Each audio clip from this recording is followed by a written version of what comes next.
আমি সিপিএম কংগ্রেস দলটাই করছিলাম।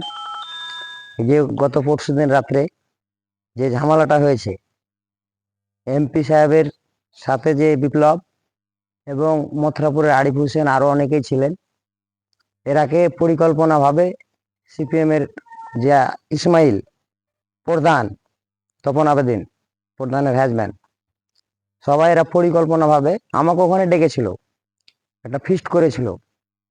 বিপ্লবের দিকে ভোট প্রচারে আসা ওরা শুনতে পেয়েছিল, বিপ্লবকে যে আক্রমণ করবে, এটা একটা পরিকল্পনা ভাবে আমাকেও ডেকেছিল। আমাকে আহমেদ ফোন করেছিল যে ভাই আজকে অ্যাটাক হবে, তুমি আসিও। আমি সেদিনকে প্রচারে ছিলাম। তারপর কালকে যে মিছিলটা হলো, সেই মিছিলের প্রচারে ছিলাম। আমি বললাম না ভাই, আমার খাস্তানা হলে যাবো না। এরপরই শুনলাম রাত্রি 12টায় এইসব ঘটনা, 11টায়। সেটা ধরেন ওই যে তপন আবেদনের ভাই আছে জিয়াবুড়ি ডেকেছিলেন তৃণমূল করবো বলে বিপ্লবকে। তারপরে ধরেন এইসব সিপিএম এরা পরিকল্পনা করে, কংগ্রেসেরা পরিকল্পনা করে এসব অশান্তিগুলো লাগাচ্ছে।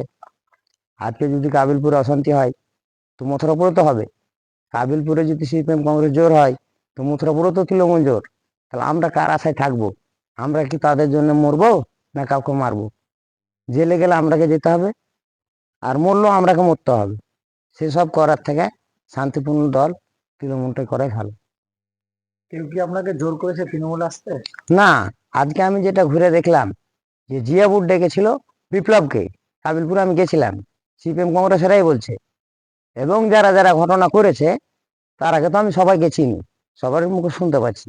তৃণমূল করবো বলে, তৃণমূলের পতাকা ধরবো বলে, ফিস্ট করবো বলে, এইসব শুনতে পেয়ে এবারকার সিপিএম কংগ্রেসেরা এরা একটা পাশে কিছু মাস্তানকে দিয়ে ধরেন পরিকল্পনা করে সাজানো। এবারকার মদ নিয়ে যায়। যে বিপ্লবের গাড়ির পাশে যে মদগুলো ছিল, এগুলো বিপ্লবদের ছিল না, এগুলো সিপিএম কংগ্রেসের এগুলো ফেলে ছবি করা হয়েছে।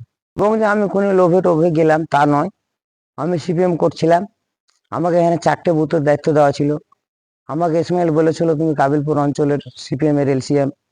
তা আমি দেখলাম আমার জেলার নেতা সেই যদি মানুষকে নিয়ে মাস্তানি করে, এর আগেও পঞ্চায়েতে মাস্তানিগুলো দেখেছেন নিজের মাধ্যমে, আমরাও করেছি তাদের কথা মতোই। হ্যাঁ, এবারকারও দেখলাম তাই। ইসমাইল নিজে তেরে যাচ্ছে, প্রধান নিজে গাড়ি ভাঙছে, প্রধান নিজেই স্বীকার করেছে, আজকে অস্বীকার করতে পারে। এবং যিনারা ভিডিও করেছে তিনারা ভিডিও যদি মিলায়, সেটা মিলে যাবে আমার কথার সাথে। আরো অনেকে ইট পাটকেল হ্যান ত্যান ইত্যাদি সিপিএম কংগ্রেসেরই ছিল। এই অশান্তির কারণে, এই নোংরামুর কারণে সিপিএম কংগ্রেসেরা যে মাস্তানি গুন্ডামু এইসব করছে, এর কারণে আমি আর সিপিএম কংগ্রেস করবো না। আজকে থেকে আমি তৃণমূল করব এবং সমস্ত মানুষের কাছে আহ্বান করব, অশান্তি ঝামেলা এসব বন্ধ করে শান্তিপূর্ণভাবে দল করাই ভালো।